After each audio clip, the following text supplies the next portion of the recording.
साथियों, Buddhist international network ये नया संगठन है और नया संगठन होने के बावजूद भी इसका जाल महाराष्ट्र में बहुत तेज़ी से फैल रहा है और इसको फैलाने वाले तमाम जो कैडर हैं, कार्यकर्ता है, मैं उनको सबसे पहले धन्यवाद देता हूं कि वो इस संगठन के नेटवर्क को फैलाने का काम कर रहे हैं।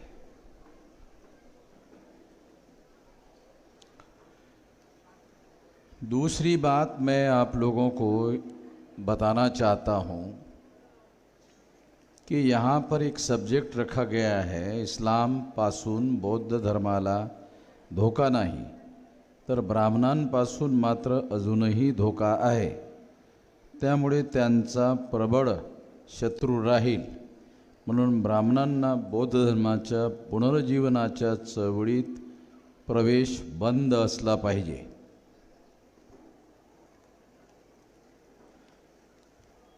ये जो बाबा साहब आम्बेडकर का बयान है, 1954 को रंगून में ये बात उन्होंने कही।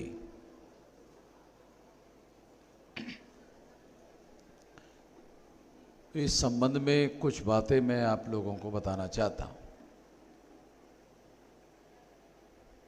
2-2.5 हजार साल का इतिहास अगर हम लोग अध्ययन करें तो उस इतिहास में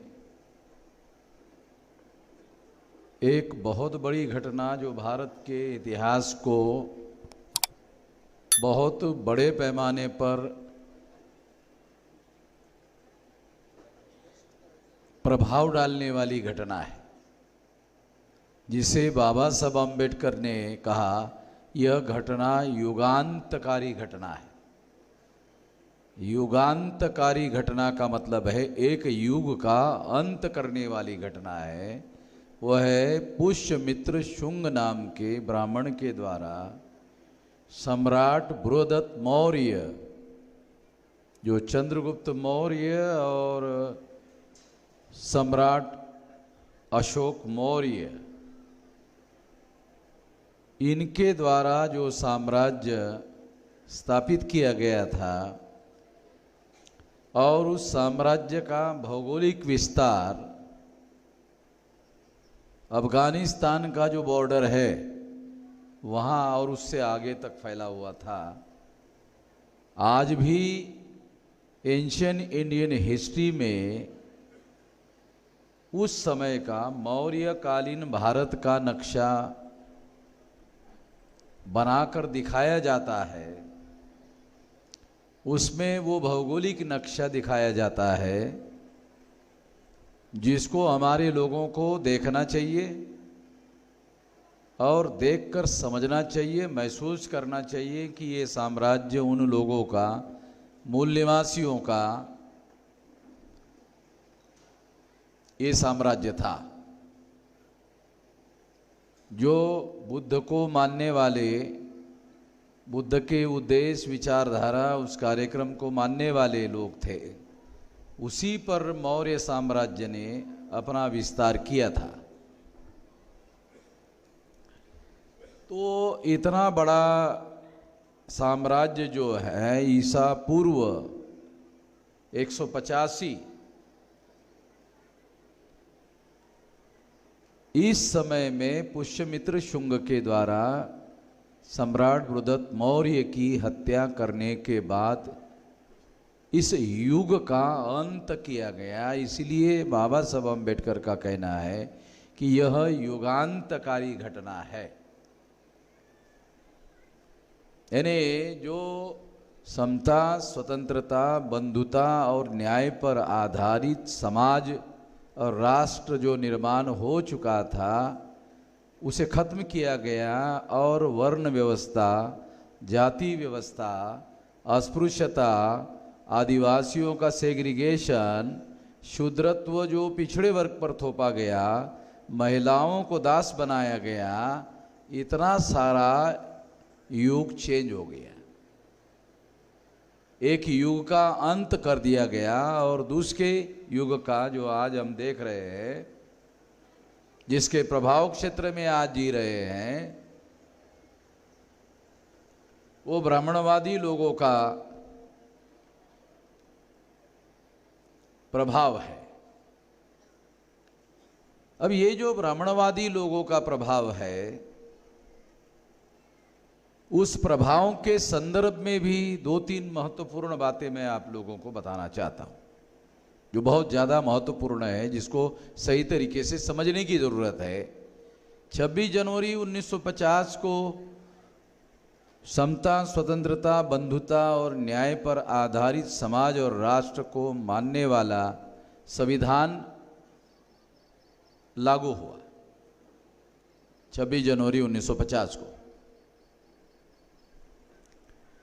मगर देश में प्रभाव जो है वो ब्राह्मणवादियों का है। वो ब्राह्मणवादी लोग संगठित शक्ति के आधार पर उन्होंने यह प्रभाव निर्माण किया हुआ है। वो प्रभाव निर्माण करने के बावजूद भी वो खुल्लम खुल्ला वर्ण व्यवस्था का, जाति व्यवस्था का, अस्पृश्यता का, आदिवासियों के सेग्रीगेशन का, महिलाओं की दासता का, घुमंतू जातियों के बहिष्कार का और शूद्रत्व पिछड़े वर्ग पर थोपने का, इसका खुल्लम खुल्ला समर्थन करते हुए कहीं पर भी दिखाई नहीं देते। उनका प्रभाव है, मगर वो कहीं पर भी खुल्लम खुल्ला उस बात का समर्थन करते हुए कहीं दिखाई नहीं देते। आप लोगों ने इस बात को ऑब्जर्व नहीं किया होगा और इस बात के महत्व को भी आप लोगों ने समझा नहीं होगा कि इसका महत्व क्या है। जिनके पास केंद्र की सत्ता है, जिनके पास राज्यों के कई मुख्यमंत्री, 17 राज्यों में मुख्यमंत्री, कई राज्यों में विरोधी पार्टी के नेता, 1000-1500 एमएलए, 340 गठबंधन के साथ मिलकर 340 के आसपास मेंबर पार्लियामेंट, इतनी सारी ताकत उनके पास में है। इसके बावजूद भी वो वर्ण व्यवस्था का खुलकर समर्थन नहीं कर सकते, जाति व्यवस्था का खुलकर समर्थन नहीं कर सकते, अस्पृश्यता का खुलकर समर्थन नहीं कर सकते, आदिवासियों के सेग्रीगेशन का समर्थन नहीं कर सकते, महिलाओं के दासता का समर्थन नहीं कर सकते, शूद्रत्व पिछड़े वर्ग पर थोपा गया उसका समर्थन नहीं कर सकते।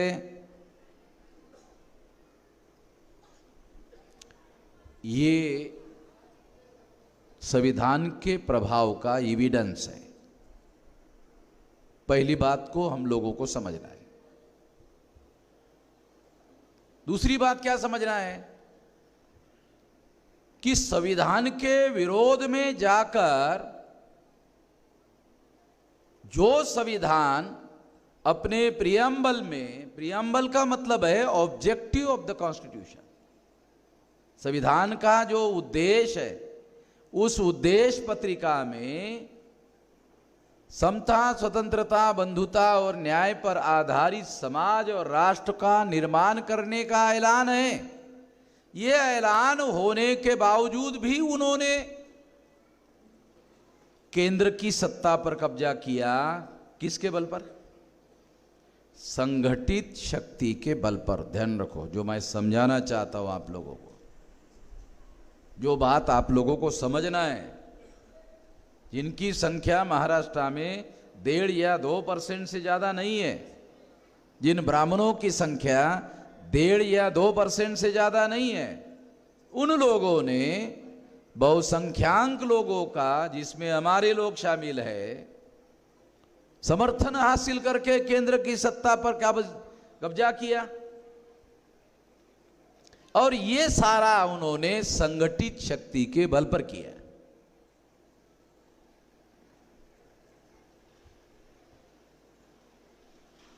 ये दूसरी बात हम लोगों को जानना है। तीसरी बात, जिसके बारे में पहले मैंने कहा कि आपको मैं 2-3 महत्वपूर्ण बातें बताना चाहूंगा। तीसरी बात है कि जब हम ऐसा कहते हैं कि शेड्यूल कास्ट के लोग, शेड्यूल ट्राइब के लोग, बैकवर्ड क्लासेस के लोग, ये सारे हमारे लोग हैं,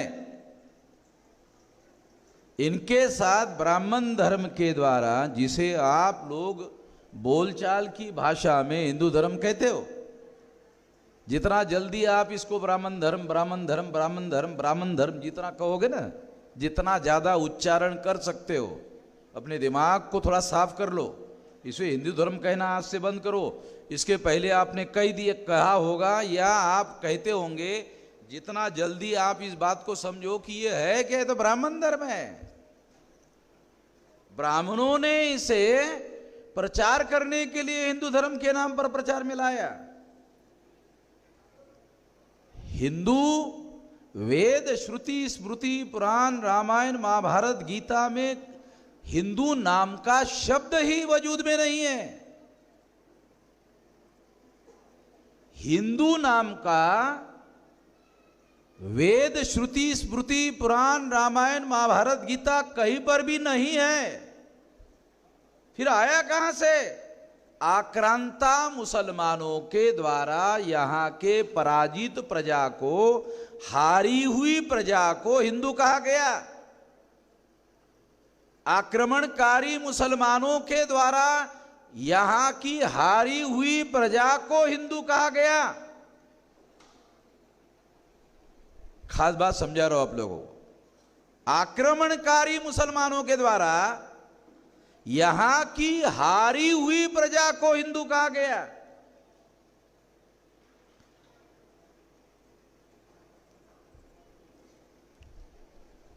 अगर ये एक बात भी आपके समझ में आ जाए और भेजे में आ जाए, एक बात भी भेजे में आ जाए कि आक्रमणकारी मुसलमानों के द्वारा पराजित हुए लोगों को आक्रमणकारी मुसलमानों ने हिंदू कहा। डेली ब्राह्मण मुसलमानों के विरोध में बात करते हैं, डेली करते हैं, मुसलमानों के विरोध में बोलते रहते हैं। मुसलमानों का ही दिया हुआ हिंदू शब्द अपने धर्म के लिए, नाम के लिए स्वीकार करते हैं। एक कॉन्ट्रडिक्शन आप लोगों को समझ में नहीं आता, ये विसंगति आप लोगों के समझ में नहीं आती। और अगर समझ में आती है तो ये डेली डेली डेली प्रचार में नहीं लाया जाना चाहिए।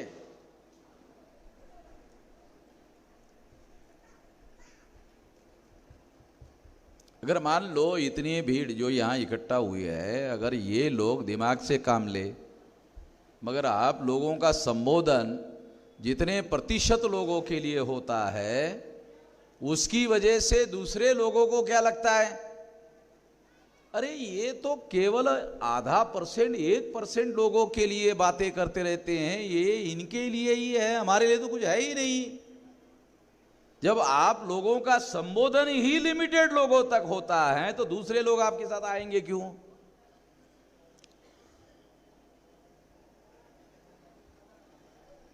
वो हमारे जो लोग हैं कि जो जिसको अंबेडकरवादी कहते हैं, जो ट्रेडिशनल अंबेडकरवादी कहते हैं, उनका यहां से शुरू होता है। नहीं नहीं, वो सुनते नहीं है,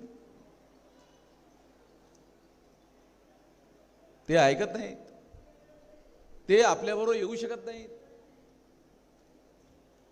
क्या यायला ते बामणाबरोबर जातात, पण तुमच्याबरोबर यायला तयार नाहीत। किती नालायक लोक होतो आपण, आपण किती नालायक लोक होतो। बामणाबरोबर जायला ज्यांनी ढुंगणावर 2-2.5 वर्षापासून लाता घातल्या, त्याच्याबरोबर जायला तयार आहेत। जे आपल्या नालायकीची झाली लिमिट आहे। ते लोक 2.5 वर्षापासून ज्यांच्या ढुंगणात लाथा घालतात त्याच्याबरोबर जायला पाहिजे, तुमच्याबरोबर यायला तयार नाहीत, असं तुमची विचारधारा आहे। म्हणजे निगेटिव्ह पासून सुरू, आपला सुरुवात कसं असते, नाही हो, इथूनच सुरुवात, नाही पासून सुरुवात। मग नाहीचा रिझल्ट हो कसा येईल? तुम्ही सुरुवातच जर समजा नाही पासून केली तर त्याचा होकारार्थी उत्तर येईल कसं?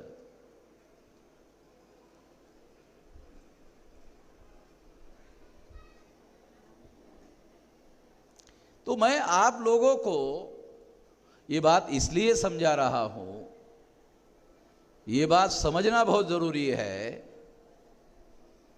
कि जिसे आप लोग हिंदू धर्म के नाम पर बोलचाल में, बातचीत में, भाषण में, संभाषण में बात कहते रहते हो, अगर छोटा बदलाव करो कि इसे हिंदू धर्म कहने के बजाय इसे ब्राह्मण धर्म कहो।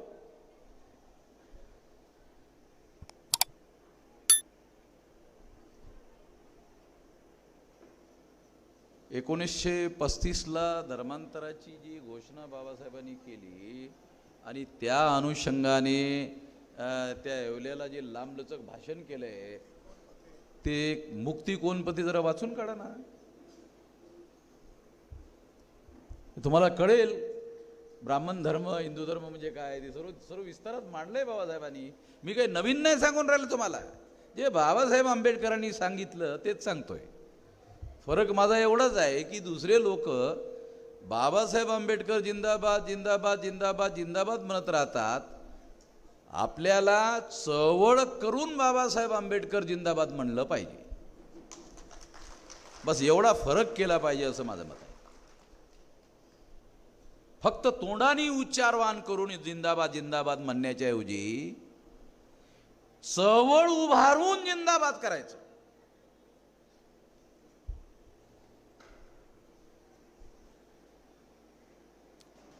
मी माझं व्यक्तिगत मी तुम्हाला सांगून राहिलो, ते सांगण्याच्या अगोदर केलंय म्हणून सांगून राहिलो। 18 वर्ष 3-4 महिन्याचा मी असेन तेव्हापासून आज 65 वर्षाचं माझं वय आहे, तर ह्यात किती आता वर्ष असतील, 47 वर्ष जवळपास मोजा, एवढ्या वर्षापासून करून राहिलो। आणि आणखी 20 वर्षापर्यंत तर मी हे सोडणार नाही आणि हे करूनच दाखवतो तुम्हाला। जेवढं करून दाखवलं ना ते सुद्धा चमत्कारच आहे, ते कोणाच्या सहज नाही आहे। ते एवढं म्हणजे 31 राज्यात 567 जिल्ह्यात 4000 पेक्षा जास्त तालुक्यांमध्ये 22,000 पेक्षा जास्त ब्लॉकमध्ये आणि 1.5 लाख पेक्षा जास्त गावांमध्ये एवढं मोठं संघटन संपूर्ण देशामध्ये बांधून दाखवलंय।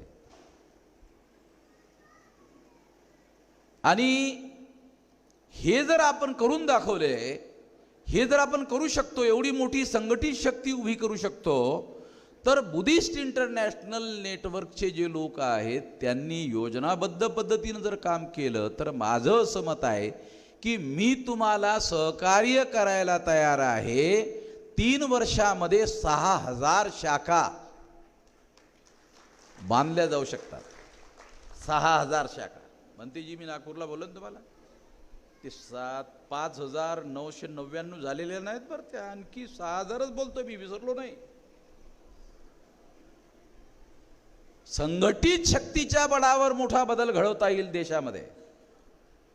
बोंबा ठोकल्यानं होणार नाही, बोंबा ठोकल्यानं कधी बोंबा ते दलित पॅंथर खूप ठोकतात, त्या दलित पॅंथरच्या बोंबा मी या औरंगाबादमध्ये खूप ऐकल्यात। काय झाले दलित पॅंथरच्या बोंबा, काय झालंय, एक पिढी बर्बाद झाली ज्याला त्या तरुण माणसाची, काही झालं नाही। आम्ही लोकांना ट्रेनिंग देत होतो, क्लासमध्ये समजावून सांगत होते हे असं असं काम करायला हवं, ते आम्हाला हिनवत होते, अरे हे क्लास घेतले नव्हते का, आम्हाला असं हिनवत होते, हे क्लास घेतले नव्हते का। आता आम्ही भारत बंद करून राहिलो तर त्यांना विचार, तुम्ही कुठे अरे कुठे आहात तुम्ही, हे भारत बंद चाललंय, ते आम्ही क्लास घेत होतो ना, हे क्लास घेणारे लोक आता भारत बंद करून राहिले, तुम्ही कुठे,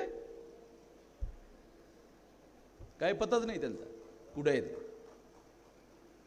कुठलीही गोष्ट योजनाबद्ध पद्धतीनं केली पाहिजे, शांत डोक्यानं केली पाहिजे, विचारपूर्वक केली पाहिजे, योजनाबद्ध पद्धतीने लक्षपूर्वक केली पाहिजे। त्यासाठी मी तुम्हाला सांगून राहिलो की बुद्धिस्ट इंटरनॅशनल नेटवर्कच्या लोकांनी प्लॅनिंग बनवून जर काम केलं, आमचं नेटवर्क संपूर्ण देशात पसरलेलं आहे। 3 वर्षामध्ये 6000 शाखा तुम्ही उभ्या करू शकता। मी त्यासाठी तुम्हाला सर्व प्रकारची मदत करायला तयार आहे, हे केलं पाहिजे। आणि त्या ठिकाणी जो कार्यकर्ता तयार होईल, त्यासाठी तो प्रचारक तयार होईल,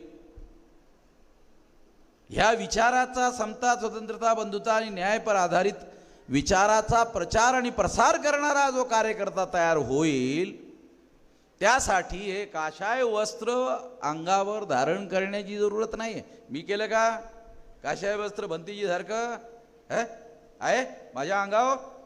पण दररोज चरत भिक्कवे चारिकं बहुजन हिताय बहुजन सुखाय अत्तानुहिताय लोकानुकंपाय आदि कल्याण मध्य कल्याण अंत कल्याण.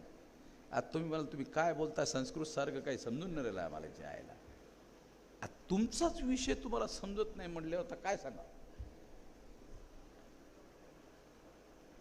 हा माझा विषय नाही ना, तुमचा बुद्धिस्ट इंटरनॅशनलचा विषय आहे.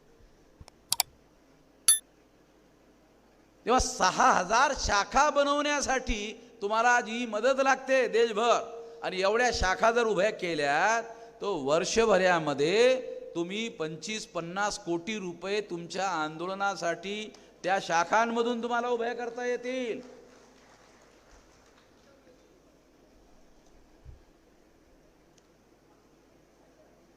आणि ते रिसोर्सेस हे आंदोलन आणखी जास्त मोठ्या प्रमाणामध्ये वाढवण्यासाठी त्या संसाधनांचा उपयोग मोठ्या प्रमाणामध्ये करता येईल. तिसरी महत्त्वपूर्ण गोष्ट, यासाठी तुम्हाला जे प्रशिक्षण हवं, जे तुम्हाला प्रशिक्षण पाहिजे, ट्रेनिंग पाहिजे, ते सर्व ट्रेनिंग सुद्धा आम्ही तुम्हाला द्यायला तयार आहोत.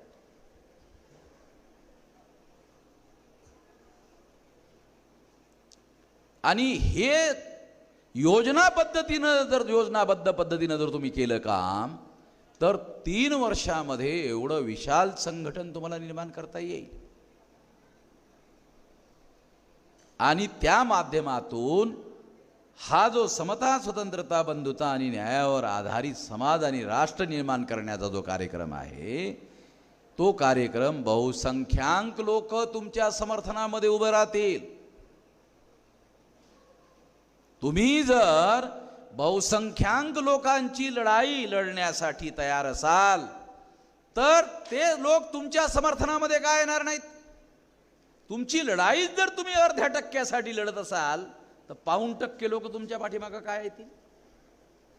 तुमची लढाई जर अर्ध्या टक्क्यासाठी असेल, तर तुमच्या पाठीमागं 5% लोक का उभे राहावे? आणि कशासाठी राहावं? जेव्हा बामसेफच्या माध्यमातून SC, ST, OBC आणि मायनॉरिटीच्या लोकांना संघटित करण्याचा कार्यक्रम आम्ही सुरू केला, त्यावेळेस ट्रेडिशनल जे आंबेडकराईट लोक आहेत, अरे एक जात एकत्र येत नाही, तुम्ही एवढ्या जातीच्या लोकांना एकत्रित करण्याचा प्रयत्न करता, काय होणार आहे? काय होणार आहे का? लोक आम्हाला सोनगावडे साहेब 2400 जातीचे कार्यकर्ते आमच्याबरोबर काम करतात. 2400. ज्या जातीच्या संबंधामध्ये आम्ही बोलतो, अहो ते महाराष्ट्रात मिळतात, बंगालमध्ये भेटतात का? आसाममध्ये भेटतात? हो, दिसतंय तुमचं इथला माणूस तिथं आसाममध्ये. मग ते आसाम कोण चालवते? मग तिथल्या जातीचे लोक चालवतात ना. मग जातीची संख्या वाढेल की नाही तुमच्या समर्थनामध्ये? तुम्ही ज्यांची लढाई लढाल ते लोक तुमच्याबरोबर काय येणार नाहीत त्यांची लढाई लढली तर. त्रिपुरामध्ये तुम्ही गेलात तर काय लढणार नाहीत? तर तुमचं संबोधनच जर समजा कमीत कमी संख्येच्या लोकांसाठी असेल, तर तेवढ्याच लोकांना तुम्ही अपील करता. मग तेवढ्याच लोकांना अपील होणारी गोष्ट असेल तर लोक तुमच्याजवळ येणार नाहीत.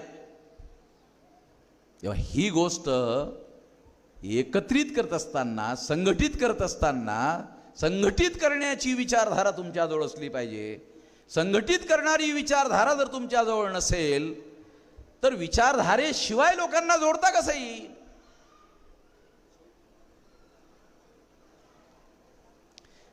तिसरा एक महत्त्वपूर्ण मुद्दा आणखी, की या देशामध्ये मुस्लिम, सीख, ईसाई, बुद्धिस्ट, जैन, लिंगायत हे 6 धर्म असे आहेत की जे समता या तत्वाला मान्यता देतात. आणि ब्राह्मण धर्म यहुदी धर्म आणि पारशी धर्म असे 3 धर्म आहेत जे सर्व माणसं सारखे आहेत या सिद्धांताला मानत नाहीत. हे पण अभ्यास असला पाहिजे ना. बाबासाहेब काय म्हणतात, सर्व धर्माचा अभ्यास करण्यासाठी मी हे उभं करणार आहे, ते उभं करणार आहे म्हटले आहेत की बाबासाहेब. आपण काय करतो, भाषणामध्ये बोलत राहतो, तसं करत काहीच नाही, बोलत राहतो.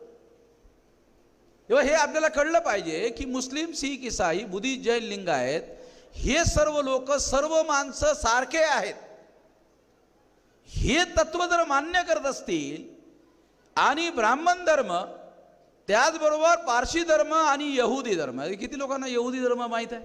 भारतात यहुदी धर्म आहे माहीत आहे? काय शिंदे मॅडम, तुम्ही वकील आहात ना, वकिलांना थोडं जास्त माहीत असते.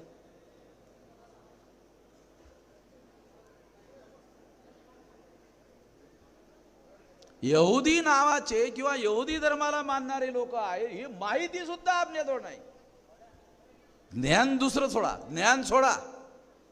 आमच्या लोकांना माहिती आणि ज्ञानातला फरक कळत नाही.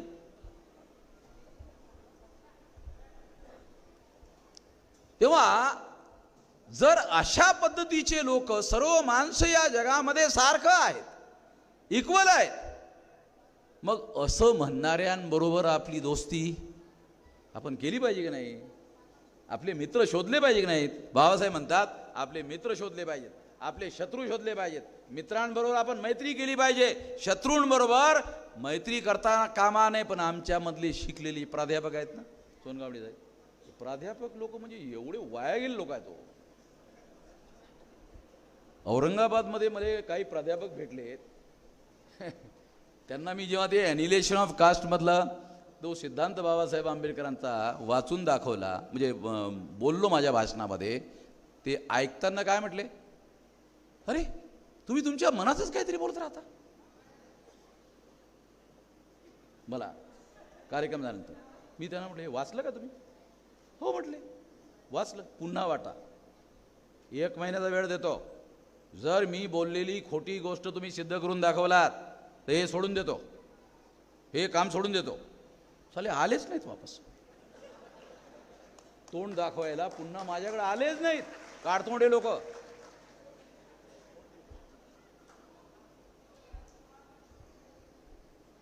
मी कुठलीच गोष्ट केवळ वाचन करून नाही, वाचतो, समजून घेतो आणि त्याचा नेमका अर्थ काय आहे ते सर्व जाणल्यानंतरच लोकांपर्यंत जातो, लोकांना सांगतो, समजावून सांगतो.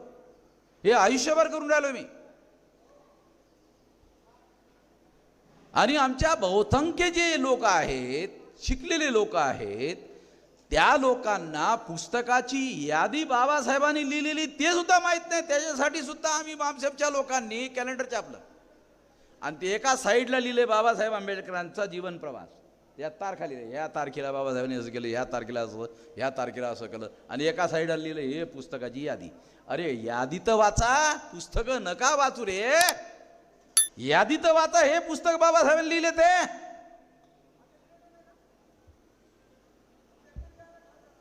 त्याच्यासाठी कॅलेंडर, बामसेबचं कॅलेंडर बघितलं ना राहुल, जाणीवपूर्वक ते कॅलेंडर तयार केलंय. हे यासाठी मी तुम्हाला सांगून राहिलो की आता इथून पुढं, पूर्वी तुम्ही काय केलं ते सोडा, इथून पुढं आपल्या महापुरुषांनी पुस्तकं लिहिली, ती पुस्तकं आपल्याला मार्गदर्शन करण्यासाठी आपल्यासाठीचा ठेवा आहे, वैचारिक ठेवा आहे. आणि तो ठेवा आपण आपल्या घरी आणून दर्शनी भागामध्ये ठेवतो.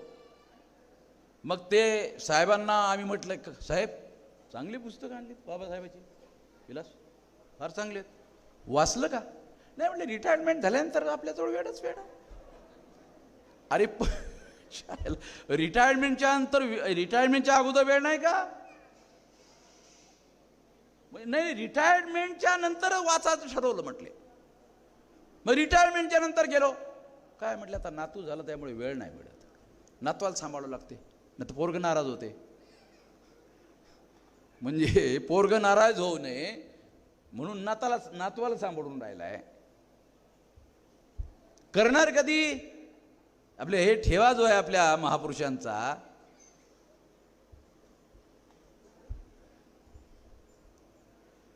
तो वैचारिक ठेवा आहे.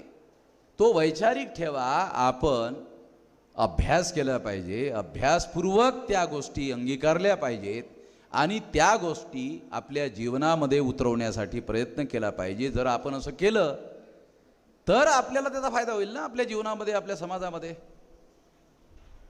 आपण जेव्हा असं म्हणतो आम्ही बुद्धाला अंगीकारलंय, बुद्धाला स्वीकारलं, तर याचा व्यावहारिक अर्थ काय असायला पाहिजे? चरत भिक्कवे चारिकं बहुजन हिताय बहुजन सुखाय. आणि बहुजन म्हणजे कोण? तुमच्या जातीचे. बहुजन म्हणजे तुमच्या जातीचे. तुम्हाला जरा म्हणजे मी ज्या भाषेत किंवा ज्या पद्धतीने बोलतो तुम्हाला योग्य वाटत नसेल, परंतु तुमच्या डोक्याला झोंबलं पाहिजे, मग थोडंसं तुम्ही विचार करायला प्रवृत्त व्हाल. याच्यासाठी जाणीवपूर्वक असं बोलून राहिलं.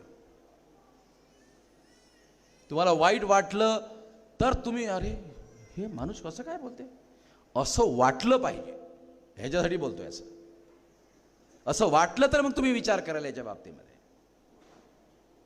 कारण जोपर्यंत बाबासाहेब आंबेडकर चवदार तळ्यावर भाषण करताना त्यांनी एक सिद्धांत सांगितला. म्हणजे आम्ही ह्या बारीक सारीक गोष्टीचा अभ्यास केला म्हणून सांगतो. काय म्हणतात त्याच्यामध्ये? चवदार तळ्याच्या असते, विचारात परिवर्तन केल्याशिवाय आचरणामध्ये परिवर्तन होत नाही. तेच सांगून राहिलो, त्याच्यावरच बोलून राहिलो. विचारात परिवर्तन केल्याशिवाय आपल्या आचरणामध्ये बदल घडून येत नाही. आपल्या आचरणामध्ये जर काही उणिवा असतील तर त्या उणिवा दूर करण्याचा एकमेव मार्ग आपल्या विचारात बदल झाला तरच आपल्या आचरणात बदल होतो. आपल्या विचारात जर बदल झाला नाही तर आपल्या आचरणामध्ये बदल होत नाही. हा वैज्ञानिक सिद्धांत आहे. आपण जर जुना विचार डोक्यामध्ये ठेवतो तोच आपल्या जीवनामध्ये येतो. जसं डोक्यामध्ये असेल तसंच आपल्या आचरणामध्ये येते. म्हणून आपल्या आचरणामध्ये योग्य विचार यायला हवा असं जर वाटत असेल तर आपल्या डोक्यामध्ये पहिल्यांदा विचार आला पाहिजे. डोक्यात पहिल्यांदा बदल घडवला पाहिजे. आणि डोक्यामध्ये बदल विचाराने घडवता येऊ शकतो. विचार आपल्या महापुरुषांजवळ आहेत. जे विचार आपल्या महापुरुषांजवळ आहेत ते आपण वाचले पाहिजेत, त्याच्यावर मंथन केलं पाहिजे, त्यामधील महत्त्वपूर्ण गोष्टी अंगीकारल्या पाहिजेत, व्यवहारामध्ये आणल्या पाहिजेत. तर आपल्याला, आपल्या कुटुंबाला, पर्यायानं आपल्या समाजाला त्याचा फायदा होईल आणि मग आपण पुढे जाऊ शकतो. जोर जबरदस्तीनं आपण पुढे जाण्याचा विचार केल्यास त्याच्याने काही साध्य होणार नाही. म्हणून विचार परिवर्तन हा अत्यंत महत्त्वाचा मार्ग आहे. आणि हा जो काही विचार आहे कोणता? इस्लामपासून बौद्ध धर्माला धोका नाही तर ब्राह्मणांपासून धोका आहे. तर आमच्यामधले बरेचसे प्राध्यापक लोक जे आहेत ते काय म्हणतात? सर्व ब्राह्मण वाईट नसतात हो. मग मी विचारलं प्राध्यापकांना, चांगला ब्राह्मण घेऊन ये, माझ्याकडे येऊन ये बरं, चांगला ब्राह्मण घेऊन या बरं, घेऊन या बरं चांगला ब्राह्मण. यायला काय तुम्हाला कुठं भेटतो तर घेऊन या बरं माझ्याजवळ. त्याला तुम्हाला एका मिनिटात जर तो खरा ब्राह्मण कसा आहे तुला तिथंच दाखवतो. बाप दाखव ना, ते श्राद्ध घाल. चिमटा घेतला की वेदना होते की नाही? चिमटा घेतला की वेदना होते ना. त्याच्यातला खरा ब्राह्मण काढून दाखव तुझ्या समोरच, जो चांगला ब्राह्मण म्हणता ना तुम्ही. कारण तो त्याची विचारधारा सोडायला तयार नाहीत. मग आपल्यामधल्या एखाद्या प्राध्यापक कांबळेला तो कुलकर्णी देशपांडे काय करतो? घरी जेवायला घेऊन जातो. काय चांगला ब्राह्मण आहे हो, म्हणजे एका कांबळेला जेऊ घातलं की चहायला त्या कांबळेला काय वाटेल चांगला बामण. असे मी बरेच प्राध्यापक बघितले, त्या कांबळेला जेऊ घातलं की त्या कांबळेला काय चांगला बामण आहे हो.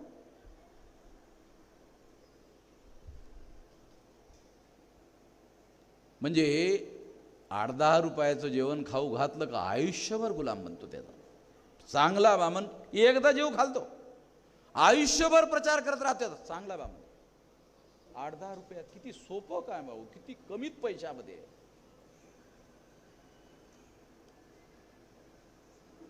हे बाबासाहेब आंबेडकर या ठिकाणी म्हणतात, त्यांना काही समजतं का बाबासाहेबाला?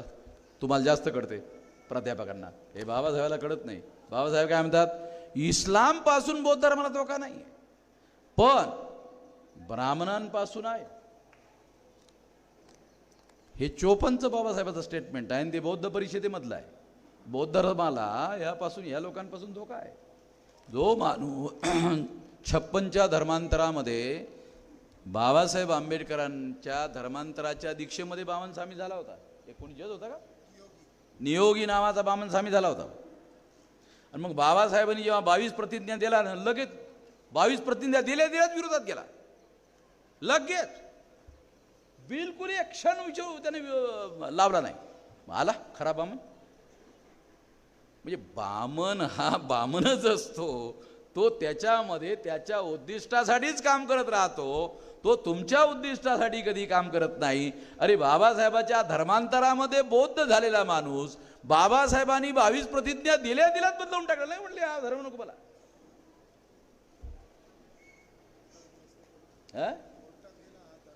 हा कोर्टात गेला बाबासाहेबांच्या विरोधामध्ये. तो नियोगी नागपूरच्या हायकोर्टामध्ये गेला. ते सर्व डॉक्युमेंट आमच्याजवळ आहेत. तेव्हा आमच्यामधले जे शिकले लोक आहेत, ते लोक अकॅडमिक शिकलेले लोक आहेत.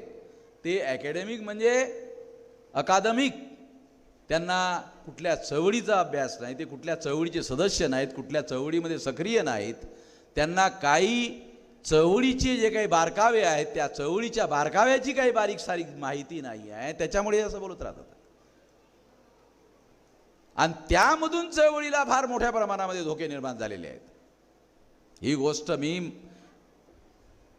40 वर्षापासून बोलतो, आज नाही बोलत, 40 वर्षापासून बोलतो.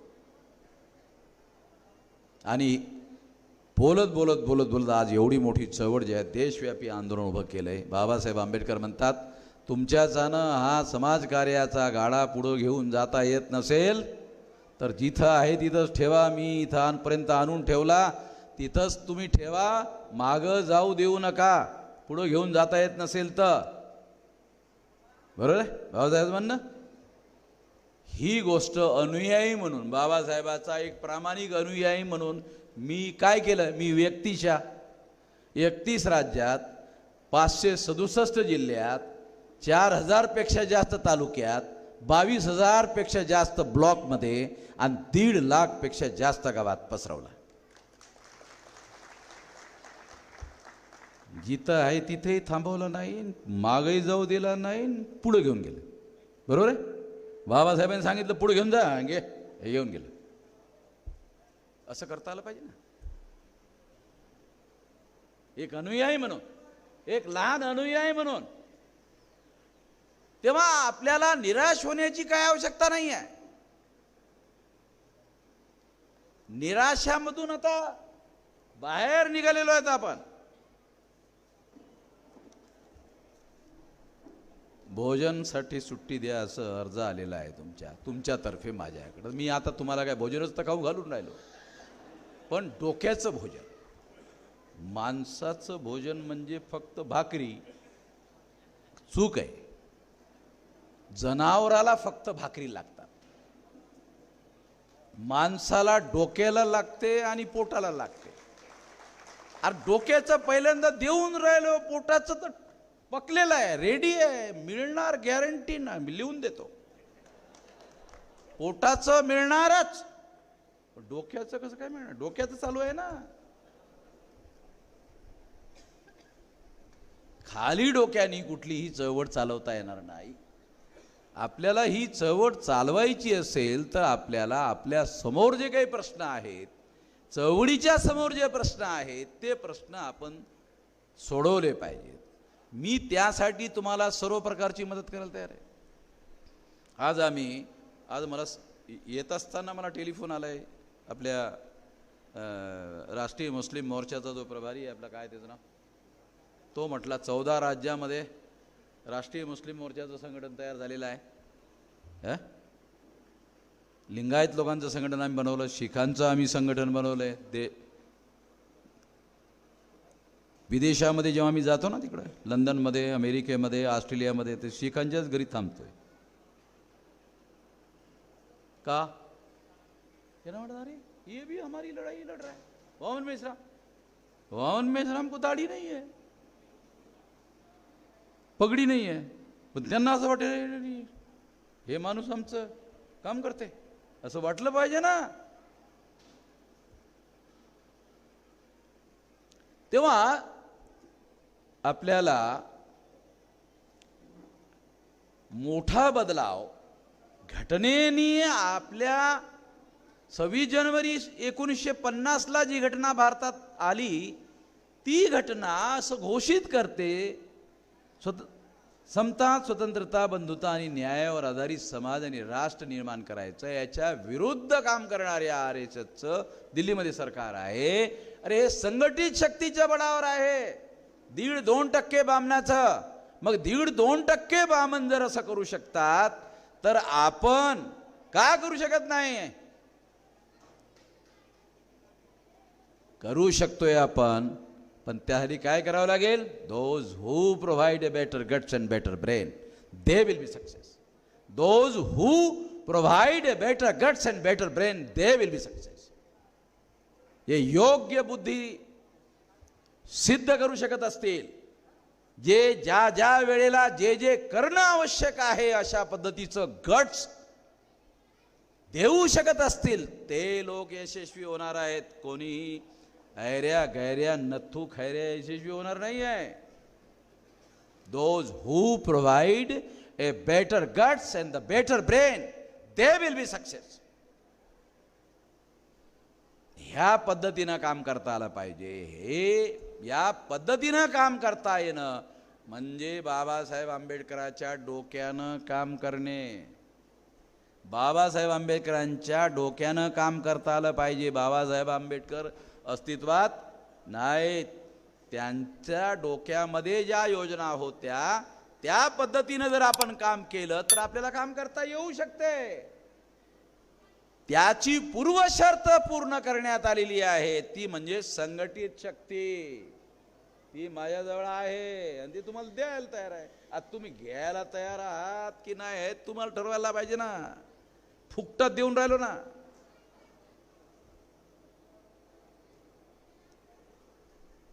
तेव्हा तुम्हाला ह्या शक्तीचा तुमच्या उद्दिष्टासाठी उपयोग करा. म्हणजे कोणतं उद्दिष्ट?